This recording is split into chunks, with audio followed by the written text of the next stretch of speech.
नमस्कार। बिहार विधानसभा चुनावों से पहले भारत के निर्वाचन आयोग ने बिहार में SIR यानी special intensive revision of electoral rolls ये प्रक्रिया प्रारंभ की थी।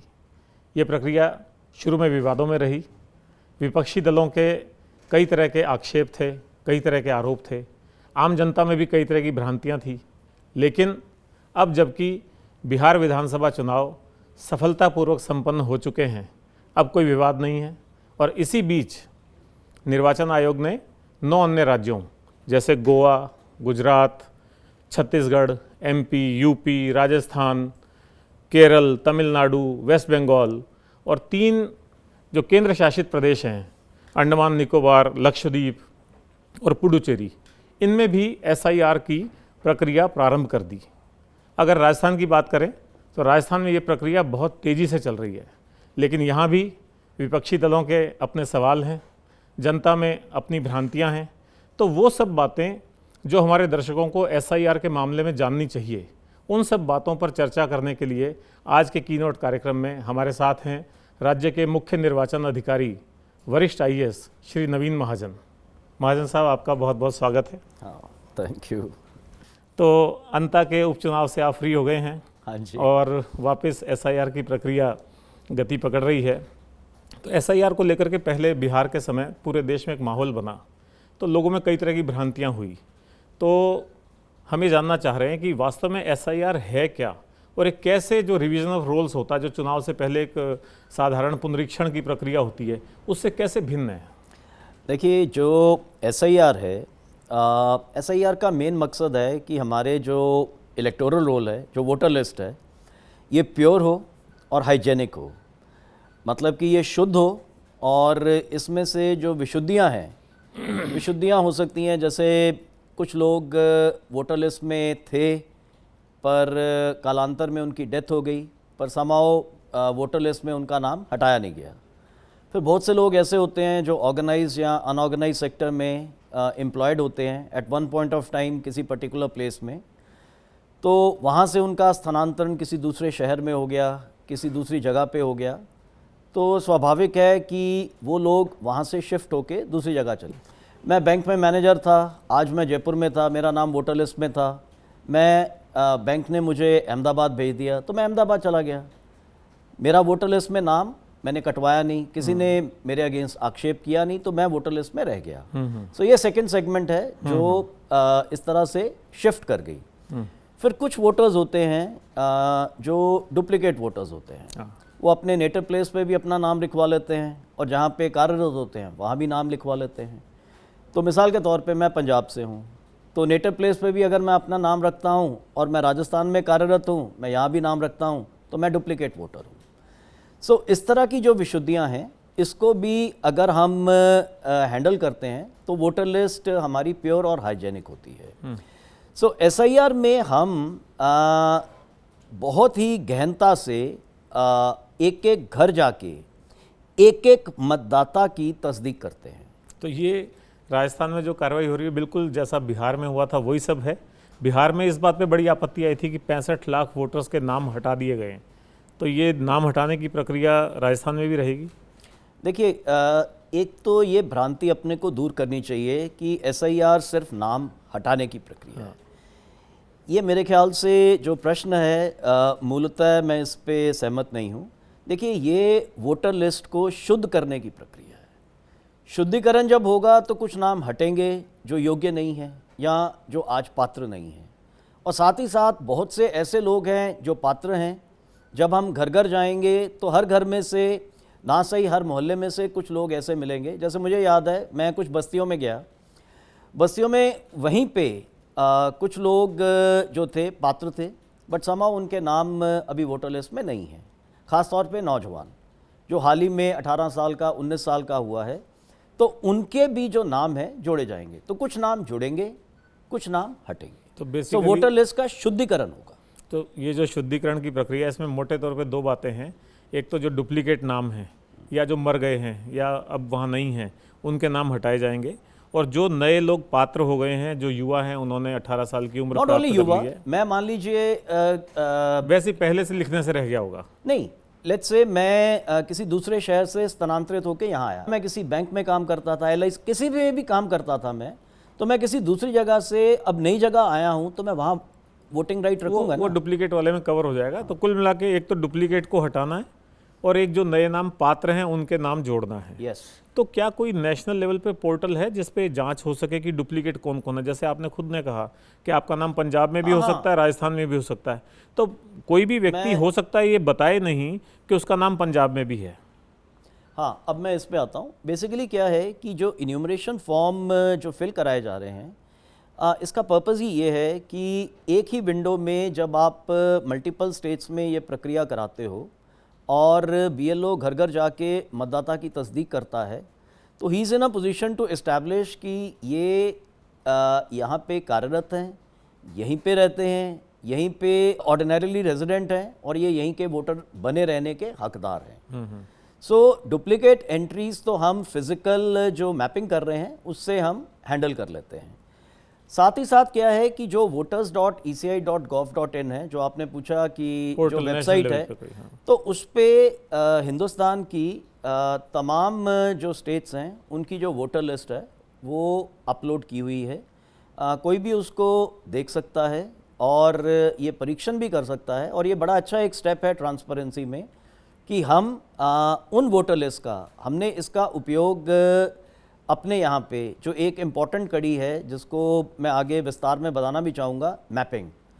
मैपिंग का मतलब है कि जब लास्ट SIR उस स्टेट में हुआ, जैसे राजस्थान में 2002 में हुआ, 23 साल पहले हुआ, तो 23 साल पहले का जो हमारा जुड़ाव है, अगर मैं 40 साल से बड़ा हूँ तो डेफिनेटली मैं अगर 23 साल पहले अडल्ट था तो मेरा नाम कहीं ना कहीं राजस्थान की मतदाता सूची में होगा या हिंदुस्तान की मतदाता सूची में होगा।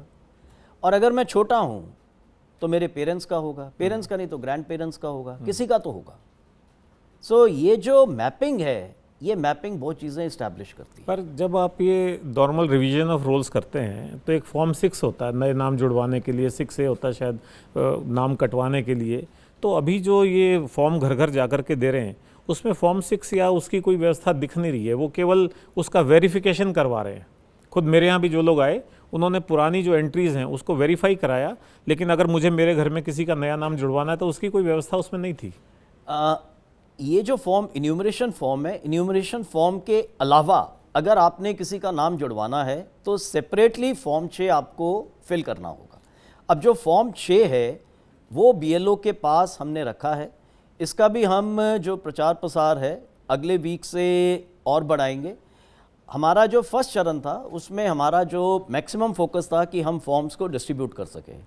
राजस्थान में नियरली 5,46,47,00,000 वोटर हैं। इतनी बड़ी तादाद में पहले एक एक मतदाता तक फॉर्म पहुंचाना था। हमने बहुत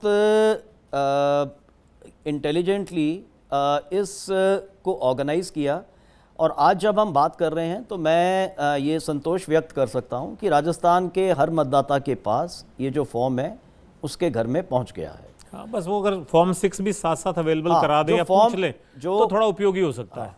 तो जो फॉर्म 6 है, फॉर्म 6 भी अगर किसी के घर में किसी के मोहल्ले में कोई पात्र व्यक्ति है तो वो भी फॉर्म 6 BLO को दे सकता है और उसके हिसाब से जो नए वोटर्स का नाम है वो भी वोटर लिस्ट में आ जाएगा। तो ये जो आप मैपिंग की बात कर रहे थे, व्हाट एग्जैक्टली इज मैपिंग? और मुझे बताया वैसे मैपिंग राजस्थान में बहुत अच्छी हुई है, तो उस पर थोड़ा सा खुलासा करिएगा। देखिए, हम लोग पूरे इंडिया में अगर मैपिंग की बात करें तो हम लोग फ्रंट रनर्स रहे हैं। जिस टाइम ये SIR बिहार में स्टार्ट हुआ था और जब कमीशन ने हमें एक कम्युनिकेशन किया था कि राजस्थान में भी ये लाइकली है, तो मुझे लगा कि बिहार में जो वोटर्स हैं, जो मेन नरेटिव बना था कि वोटर्स को डॉक्यूमेंट्स के लिए परेशानियाँ आई। सो आई वांटेड कि हम लोग जब राजस्थान में इसको इम्प्लीमेंट करें तो डॉक्यूमेंट्स की जो रिक्वायरमेंट है इसको सिटीजन से जो इसका बर्डन है उसको मिनिमाइज़ करें। सो ये मेरा उद्देश्य था as CEO। Election commission of India भी यही चाहता था कि जो डॉक्यूमेंट्स हैं, डॉक्यूमेंट्स केवल उन्हीं लोगों के लिए जाएं जिनकी मैपिंग नहीं कर पा रहे। सो हम लोगों ने यहाँ प्रयास करके SIR की फॉर्मल अनाउंसमेंट से पहले 2 महीने हम लोगों ने अपना जो पुराना SIR का डेटा था वो हर BLO को उपलब्ध कराया। उसके बेसिस पे हम लोगों ने कलेक्टर्स की और जो हमारे EROs हैं, प्राइमरीली जो RS ऑफिसर्स होते हैं, SDMs होते हैं, तो उनकी मैंने खुद 7-8 मीटिंग्स ली, बड़ी डिटेल्ड मीटिंग्स ली, और हम लोगों ने SIR को प्रारंभ करने से पहले ही लगभग 65 से 70% जो हमारे एग्जिस्टिंग वोटर्स थे, इनकी पुरानी SIR जो सूची थी उससे मैपिंग संपादित कर दी। अब जो SIR की गाइडलाइंस हैं उसमें ये क्लियर है, जिनकी मैपिंग हो गई उन इलेक्टर्स से किसी भी तरह का कोई भी दस्तावेज नहीं लेना। सो आज जब हम बात कर रहे हैं तो 70% मतदाता राजस्थान के, इनको पूरी इस एक्सरसाइज में सिर्फ अपना गणना प्रपत्र भरना है, एक कलर्ड फोटोग्राफ के अलावा कोई दस्तावेज नहीं देना। दस्तावेज नहीं देना, लेकिन इसी से जुड़ी हुई बात है कि उसमें आधार नंबर मांग रहे हैं और साथ में उसका टेलीफोन नंबर मांग रहे हैं, मोबाइल फ़ोन नंबर मांग रहे हैं। उसको लेकर के जनता में काफ़ी भ्रांतियाँ हैं कि एक तो आधार लिंक से हर कोई डर रहा है, और दूसरा जो मोबाइल नंबर है उससे वो कहते हैं पहले साइबर फ्रॉड बहुत हो रहे हैं, तो हमारा मोबाइल नंबर जो है कॉमन हो जाएगा, तो उसमें कोई साइबर फ्रॉड की जैसी स्थिति ना आ जाए। तो ये बहुत ज़रूरी है। वोटर लिस्ट में इनकी क्या क्या उपयोगिता है? मैं बताता हूँ। इसमें क्या है कि जो नोटिफिकेशंस हैं उसके पॉइंट ऑफ व्यू से बहुत इम्पॉर्टेंट है ये। हम लोग अगर नोटिफिकेशन देना चाहते हैं किसी भी तरह का, जब ड्राफ्ट रोल बनेगा उसके बाद हम लोगों ने आपको उसी मोबाइल पे नोटिफिकेशंस आएंगे। सेकंड, ये जो सारे का सारा डेटा है, प्राइवेसी कंसर्न्स जो हैं इसमें बाकायदा एड्रेस किए जा रहे हैं। ECI की जो डेटा प्राइवेसी है उस पर बहुत ज़्यादा सेंसिटिविटी है। मैं ये भी बता दूं कि पहले अगर कोई वोटर था, इसमें जो हमने ऑनलाइन सबमिशन भी रखा है, दैट इज़ नाउ e-साइन बेस्ड। आधार से आपका ऑथेंटिकेशन होगा, यानी कि अगर आपने ऑनलाइन सबमिशन अपने फॉर्म का करना है, विकल्प है, पर कोई दूसरा नहीं करेगा, आप ही करेंगे। और मुझे ये बताते हुए खुशी है कि राजस्थान में जब हम बात कर रहे हैं 1,15,000 मतदाता ऑनलाइन SIR में अपने जो इन्यूमरेशन फॉर्म है ये भर चुके हैं। पर ऑनलाइन का बड़ा लिमिटेड प्रचार प्रसार है, और वैसे अपना अपना व्यू हो सकता है। खैर, सरकार जो करती है सही करती है। अगर इसका एक मोबाइल ऐप बन जाता, या हर आदमी के पास ये होता कि आपको अपनी एंट्री मोबाइल ऐप के माध्यम से करनी है, तो मेरे ख्याल आपका जो कलेक्शन ऑफ डेटा है वो भी आसान होता, और उसकी जो सीक्रेसी है वो भी कंपैरेटिवली मेंटेन होती। इसमें जो BLO है वो ऐप पे ही परफॉर्म कर रहा है, पर खुद यूज़र नहीं कर सकता, BLO उसको इकट्ठा करके करता है। तो BLO उस ऐप के जरिए ही is then integrated to ECI तो नेट। फोटो भी ले रहे हैं, वो फोटो भी हार्ड कॉपी ले रहे हैं, तो फिर फोटो को वो क्या स्कैन करेगा, क्या नहीं करेगा? दोनों चीज़ें हैं।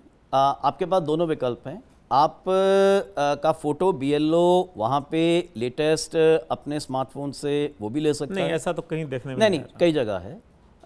और ऐसा नहीं है, काफ़ी बड़ी तादाद में वोटर्स ने अपने फ़ोटो BLO से खिंचवाए हैं और अपलोड कराए हैं।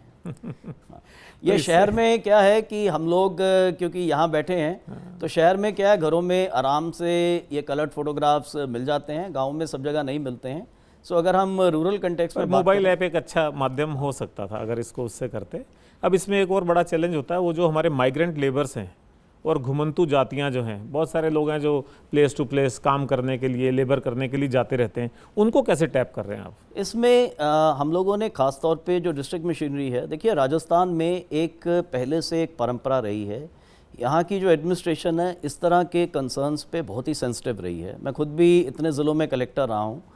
हम लोगों ने इनको उसी पॉइंट पे इनको रखा है कि हमें रोल्स इंक्लूसिव रखने हैं, और ख़ास तौर पे जो मार्जिनलाइज सेक्शंस हैं, जो इस तरह की आपने बात कही कि जो सोशली डिसएडवांटेज ग्रुप्स हैं या घुमंतु जातियां हैं, तो ये जहां भी आज रहवास कर रही हैं, इनके प्रोएक्टिवली फॉर्म से भरवाने हैं और इनको वोटर लिस्ट में रिफ्लेक्ट कराना।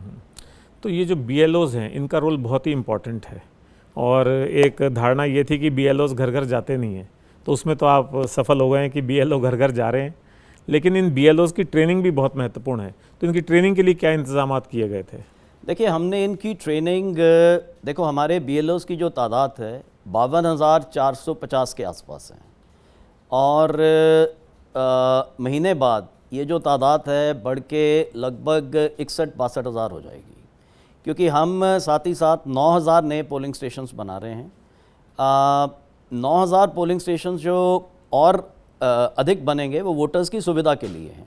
कोई भी मतदान केंद्र महीने बाद ऐसा राजस्थान में नहीं रहेगा जहां पे 1200 से ज़्यादा मतदाता होंगे। सो उस की एक्सरसाइज हमने जो की, तो 9,000 हमारे और मतदान केंद्र बनेंगे। अब इनको हमने SIR से पहले हम लोगों ने इनकी डिटेल्ड ओरिएंटेशन की। उस टाइम पे डेफिनेटली हमने बिहार मॉडल पे ही इनकी ओरिएंटेशन की। फिर हमने इनके बाकायदा अप्रेजल्स किए। हम गूगल शीट पे बाकायदा इनके जो रिटन एग्ज़ाम्स लेते थे उनकी सेपरेट इवैल्यूएशन कराते थे, और फिर इनके मार्क्स के बेसिस पे इनके रिफ्रेशर कोर्स कराते थे।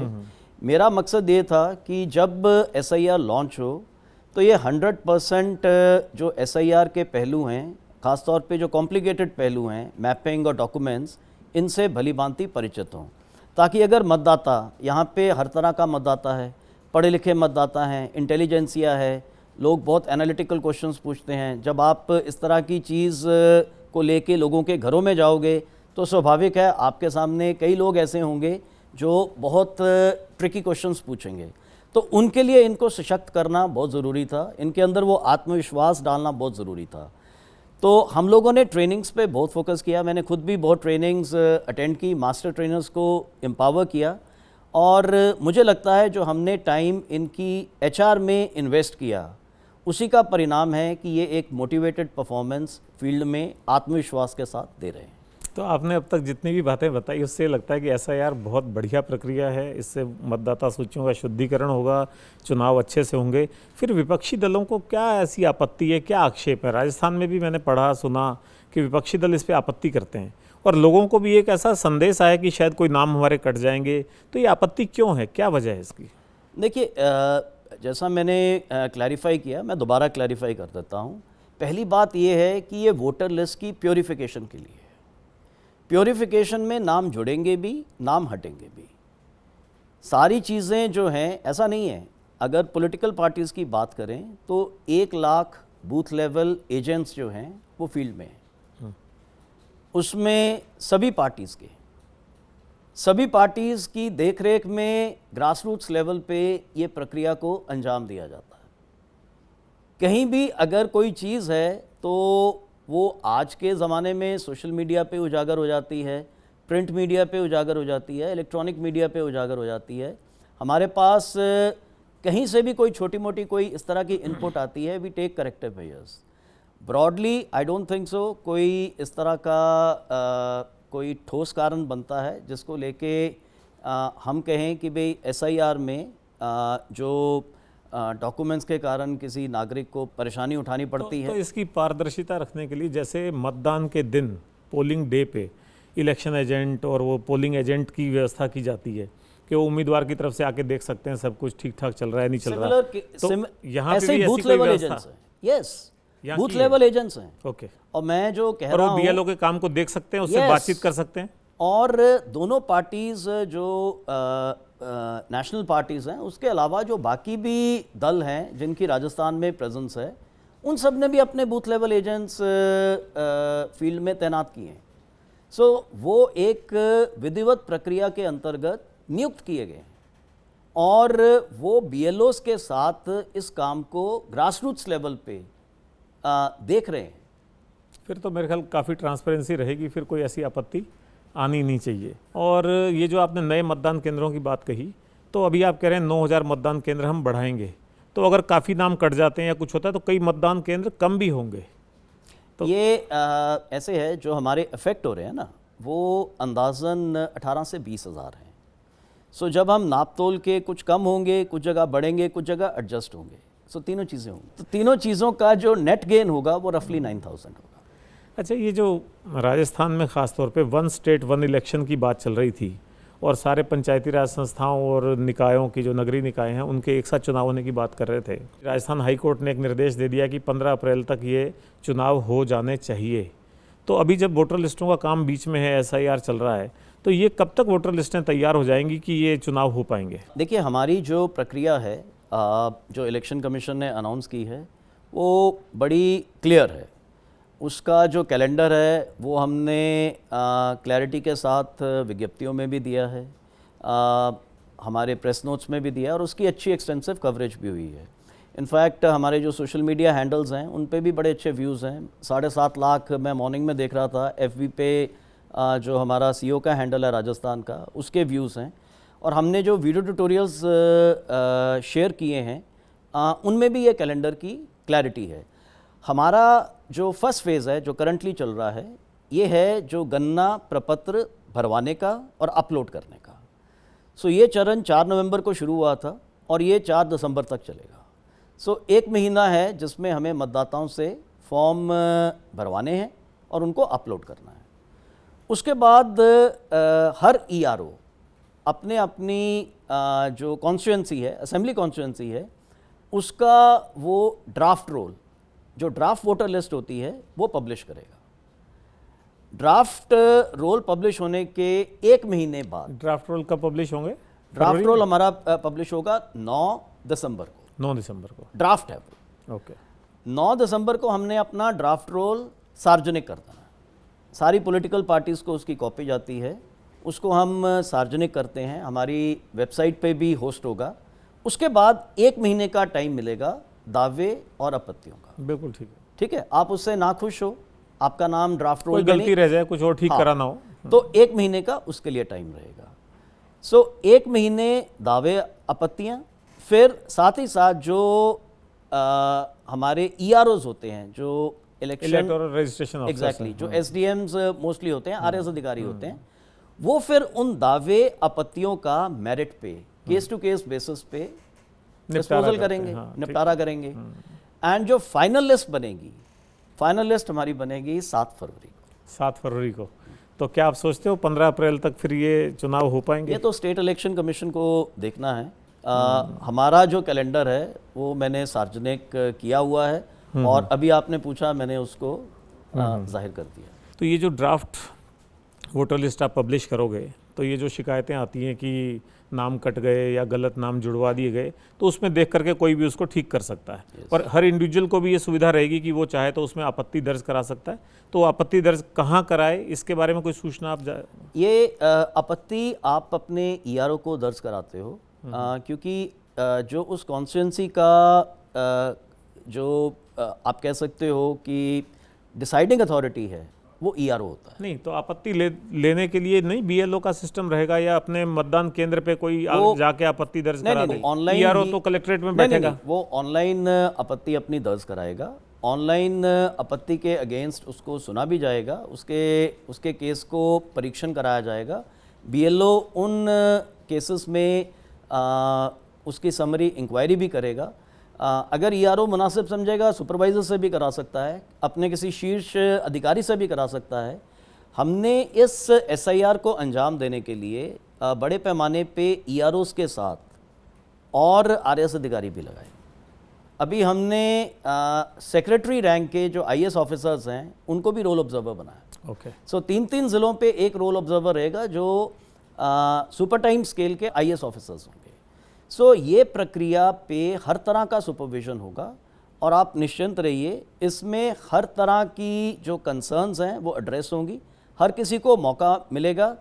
इनफैक्ट अगर उसके बाद भी किसी का ग्रीवेंस है तो अपील मैकेनिज्म्स भी हैं। सो हमने इन अपील मैकेनिज्म्स को भी पॉलिटिकल पार्टीज़ को बताया है, और उन अपील मैकेनिज्म्स के अंतर्गत आप ERO के फैसले से नाखुश हैं, you can move the collector, जो डिस्ट्रिक्ट इलेक्शन ऑफिसर है। अगर आप डिस्ट्रिक्ट इलेक्शन ऑफिसर के फैसले से भी नाखुश हैं, तो you can prefer the appeal to chief electoral officer. अच्छा, ये जो नाम घटेंगे, जैसे किसी लड़की की शादी होगी, पहले माँ बाप के साथ रहती थी, फिर उसकी शादी होकर के फ़र्ज़ करिए पंजाब ही चली गई, तो उन्होंने फॉर्म में वेरिफिकेशन में लिख दिया कि ये लड़की अब यहाँ नहीं है और ये शादी होकर पंजाब फला एड्रेस पे चली गई है। उन्होंने कोई फॉर्म फिल नहीं किया, कुछ नहीं किया। तो क्या ऐसा सारा डेटा इकट्ठा करके जो दूसरे राज्य या दूसरे ज़िलों में लोग चले गए हैं, तो आप कंपाइल्ड वे में उनको वहाँ भेजेंगे और उसको शुद्धि कराएंगे? यस, डेटा शेयरिंग होगी। डेटा शेयरिंग करेंगे। अच्छा, एक और बात बीच बीच में आती है कि जनगणना भी अभी चल रही है, सेंसस इज इन प्रोग्रेस, तो जनगणना में भी यही घर घर से वेरिफिकेशन होता है, एसआईआर में भी यही सब होता है, तो नहीं, क्या नहीं, जनगणना और एसआईआर में कोई क्लबिंग नहीं, हो सकता है, उसका ऐसा- डेटा शेयरिंग कुछ हो सकता है? नहीं, एसआईआर देखिए अलग चीज़ है। एसआईआर में हम केवल उसकी पात्रता फॉर बीइंग अ वोटर देख रहे हैं, बड़ा लिमिटेड हमारा मकसद है। सेंसस थोड़ा और कॉम्प्रिहेंसिव होता है, उसमें आपकी इनकम लेवल्स, आपका पीछे का जो सोशियो इकोनॉमिक बैकग्राउंड है, कई चीज़ें और हैं जो कैप्चर की जाती हैं। वो अलग तरह की एक्सरसाइज है, ये अलग तरह की एक्सरसाइज। तो इसका कोई उससे लिंकअप नहीं हो सकता। तो आपने वैसे तो सारी बातों का खुलासा कर दिया है। एक बधाई देने की बात यह है कि अब तक की जितनी भी एसआईआर की प्रोग्रेस है, मुझे लगता है राजस्थान उसमें लीड कर रहा है बाकी सब 9 स्टेट्स में और वो 3 जो केंद्र शासित प्रदेश हैं उनमें। तो ऐसी क्या ख़ास स्ट्रेटजी अपनाई गई जिसकी वजह से हम राजस्थान इतना आगे चल रहे हैं? मुझे लगता है हम लोग शुरू से बड़ा मेथोडिकल रहे हैं, और हमारे जो कलेक्टर्स हैं, हमारे जो एसडीएम्स हैं, यहाँ पे एक अच्छा प्रशासनिक कल्चर है डिलीवर करने का। और मुझे लगता है जो टीम राजस्थान है, इसने बड़ा मोटिवेटेड परफॉर्मेंस दिया है। मैं एक छोटी सी मिसाल देता हूँ। आज जब हम बात कर रहे हैं, ना केवल हमने लगभग 100% डिस्ट्रीब्यूशन इन्यूमरेशन फॉर्म्स का कर दिया है, बल्कि जब हम बात कर रहे हैं, अभी ज़्यादा दिन नहीं हुए, जस्ट अबाउट 10-11 दिन हुए हैं, तो 10-11 दिन में ना केवल हमने 100% डिस्ट्रीब्यूशन कर दिया है, हमने 15% मतदाताओं के जो फॉर्म्स हैं डिजिटाइज करके अपलोड भी कर दिए हैं। और अगर मैं पूरे बाकी जो बड़ी स्टेट्स हैं जो आपने शुरू में बताई थी, उनकी तुलना में बात करूं, तो आज जो टोटल फॉर्म्स अपलोडेड हैं, उनमें से 55% केवल राजस्थान के। बहुत बड़ी बात है। यूपी काफ़ी पीछे चल रहा है, जबकि यूपी मेरे ख्याल यहाँ से 3 गुना वोटर्स हैं। हाँ, मतलब स्वाभाविक है, अगर राजस्थान 55% है तो जो बाकी प्रदेश हैं उनमें अभी उतनी गति नहीं होगी। तो मैं समझता हूँ एसआईआर के बारे में जो भी भ्रांतियाँ थी या आक्षेप थे, आरोप थे, वो काफ़ी हद तक क्लियर हुए होंगे। अब आज आप हमारे साथ इस कार्यक्रम में हैं, तो मैं चाहूँगा कि कुछ आपके निजी जीवन के बारे में, आपकी हॉबीज़ के बारे में, या प्रशासन में आपको कौन सा क्षेत्र ज़्यादा पसंद है, इस बारे में बात करें। तो जैसे अभी तो आप चुनाव का काम देख रहे हैं, पहले आप जिलों में कलेक्टर रहे, तो क्या चीज़ आपकी फेवरेट है? शहरी विकास का काम, ग्रामीण विकास का काम, ऊर्जा का, पानी का, बिजली का, किस क्षेत्र में आपको लगता है कि मैं इसके लिए बनाऊँ? देखिए, मुझे लगता है कि प्राइमरीली मेरा जो इंटरेस्ट है वो इंफ्रास्ट्रक्चर है। मेरी जो असाइनमेंट्स भी हैं वो ज़्यादातर इंफ्रास्ट्रक्चर रिलेटेड पोर्टफोलियोज़ में ही रही हैं। मैं एमडी रिको था तो मैं इंडस्ट्रियल इंफ्रास्ट्रक्चर देख रहा था, फिर मैं आरयूआईडीपी में था तो मैं अर्बन इंफ्रास्ट्रक्चर देख रहा था, फिर मैं वाटर सेक्टर में 3 साल रहा तो मैं बड़े जो वाटर प्रोजेक्ट्स थे उनको देख रहा था। पीडब्ल्यूडी में था तो मैं रोड्स और हाईवेज़ का जो इंफ्रास्ट्रक्चर था उसको देख रहा था। लार्जली जो मुझे लगता है कि इंफ्रास्ट्रक्चर इज़ एन एरिया जो मुझे अपील करता है और मुझे ठीक लगता है। और आपकी हॉबीज़ क्या हैं? अपने आप को स्ट्रेस फ्री रखने के लिए, फिट रखने के लिए क्या करते हैं आप? देखिए, मैं शुरू से स्कूल टाइम से I been very actively involve in sports. पहले मैं क्रिकेट खेलता था और पंजाब यूनिवर्सिटी से मैं 2 साल क्रिकेट खेला। जब मैं सर्विस में आया तो मुझे लगा क्रिकेट एक टाइम कंज्यूमिंग गेम है, प्लेयर्स भी बहुत चाहिए, वो मिलते नहीं थे कई बार, तो बड़ा डिसअपॉइंट होते थे आप। तो फिर फोर्सिबली मैंने अपना स्पोर्ट्स जो था क्रिकेट से टेनिस में माइग्रेट कर लिया। सो अब लास्ट 20-25 साल से मैं डेली टेनिस खेलता हूँ और ये मेरा मॉर्निंग नेक्टर है फॉर द डे, यही मेरा एनर्जी टॉनिक है। टेनिस के लिए तो मैंने सुना है आप खेलते खेलते बहुत एग्रेसिव हो जाते हैं, आपको जीतना ही होता है, आपको कोई भी हार या उस तरह का नेगेटिव पसंद नहीं है, तो बहुत एग्रेसिव हो जाते हैं। हाँ, ये बात सही है। मेरी जो बेसिक नेचर है थोड़ी एग्रेसिव है और मेरे अंदर एक हल्का सा परफेक्शनिस्ट वाला एक वायरस है। अच्छा भी है, बुरा भी है। अच्छा इसलिए है कि मुझे लगता है आप हर दिन जब खेलने जाते हो तो आप थोड़ा बेटर करने की कोशिश करते हो, और ख़राब ये है कि वो फिर आपको एग्रेसिव वो बना के रखता है। पर कुल मिला के आप अपनी स्पोर्ट्स है उसको एंजॉय करते हो और वो आपको एक नपातुला जो एक नज़रिया है लाइफ में दे के रखती है। और जब मैं अपना SIR भी जैसे कैरी ऑन कर रहा हूँ तो मुझे लगता है बीइंग अ स्पोर्ट्समैन ये बहुत चीज़ों को हेल्प करता है। आप अपनी टीम को भी डिस्ट्रेस्ड रखते हो, इतनी बड़ी एक्सरसाइज हो रही है फिर भी हमारी जो टीम है लार्जली वो डिलीवर कर रही है और बड़ी कंपोज तरीके से वो आगे बढ़ रही है। तो वर्क लाइफ बैलेंस आपका बेसिकली स्पोर्ट्स है? वर्क लाइफ बैलेंस प्राइमरीली मेरा स्पोर्ट्स है। अच्छा, पीछे मैंने देखा था आपकी जो पत्नी है वो पेशे से डॉक्टर हैं लेकिन एक वर्ल्ड क्लास पेंटर भी हैं, और शायद अभी उनका कहीं पेरिस में या कहीं एक एग्जीबिशन भी चल रहा है। हाँ, तो उसमें आप उनको सपोर्ट करते हैं? देखिए, स्पाउस जो आपका लाइफ पार्टनर है उसका अगर क्रिएटिव टैलेंट है और वो उस स्तर का है सो मेरे ख्याल से उसको सपोर्ट करना चाहिए। कोई भी अगर जेन्युइन लाइफ पार्टनर है वो अपने स्पाउस को इस तरह के क्रिएटिविटी के लिए इंकरेज करेगा, इंडोर्स करेगा। और यू आर राइट, अभी जब हम बात कर रहे हैं तो उनका पेरिस में जो आर्ट एग्जीबिशन है वो चल रहा है और it's a matter of pride. अगर ये SIR नहीं होता तो शायद मैं भी उनके साथ पेरिस में चलिए, बहुत अच्छी बातचीत रही। मेन पर्पज़ ये था कि SIR खासतौर पे बिहार विधानसभा चुनाव भी ख़त्म ही हुए हैं तो इसकी एक रेलेवेंस है, लोग जानना चाहते हैं, तो आपने बहुत अच्छी विस्तार से पूरी जानकारी दे दी। आपका बहुत बहुत शुक्रिया। Thank you.